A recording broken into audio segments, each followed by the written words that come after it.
स्वाभिमानी न्यूज चॅनलच्या बातमीपत्रात आपलं स्वागत। दोंडेचा बसमधील दागिने चोरी प्रकरणी नागाव बारीतून महिलेला करण्यात आली अटक। दोंडेचा बस स्थानकातून बसमध्ये चढताना एका महिलेने प्रवाशाच्या बॅगमधून सोन्याचे दागिने चोरल्याची घटना काही दिवसांपूर्वी घडली होती। दरम्यान या प्रकरणी धुळे स्थानिक गुन्हे शाखेने उषाबाई रक्षे या महिलेला अटक केली। रजतसिंग बटूसिंग राजपूत आणि त्यांची पत्नी दोंडेच्याहून शिरपूरला जात होते। दोंडेच्या बस स्थानकावर त्यांनी त्यांच्या गळ्यातील 2 तोळे सोन्याचा गोप बॅगेत काढून ठेवलेला होता। दरम्यान बसमध्ये चढताना गर्दीचा फायदा घेऊन उषाबाई रक्षे या महिलेने तो गोप चोरला होता। या प्रकरणी दोंडेच्या पोलिसात गुन्हा दाखल करण्यात आलेला होता।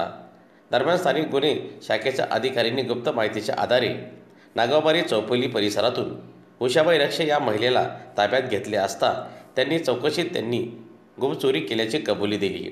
दरम्यान त्यांच्याकडून 9.950 ग्राम वजनाचा सोन्याचा गोप जप्त करण्यात आला असल्याची माहिती पोलीस प्रशासनातर्फे प्रसारमाध्यमांना देण्यात आली। दिनांक 6 फेब्रुवारी रोजी दोंडाईच्या बस स्थानका इथून रजतसिंग बंडूसिंग राजपूत व त्यांच्या पत्नी या दोंडाईच्या बस स्थानकावर आल्या असताना रजतसिंग बंडूसिंग राजपूत यांच्या पत्नी यांच्या गळ्यातील 2 तोळ्याचे सोन्याचा गोप हा त्यांना मिळून आला नाही। त्यामुळे त्यांची खात्री झाली की त्याची चोरी झालेली आहे। त्याप्रमाणे त्यांनी दोंडाईच्या पोलीस स्टेशन येथे गुन्हा दाखल केला। सदर गुन्ह्याचा समांतर तपास करीत असताना महिला नामे उषाबाई नारायण रक्षे राहणार देवपूर बस स्थानकाच्या पाठीमागे ज्यांच्याबद्दल गोपनीय माहिती मिळाली की यांनी त्या ठिकाणी चोरी केलेली आहे।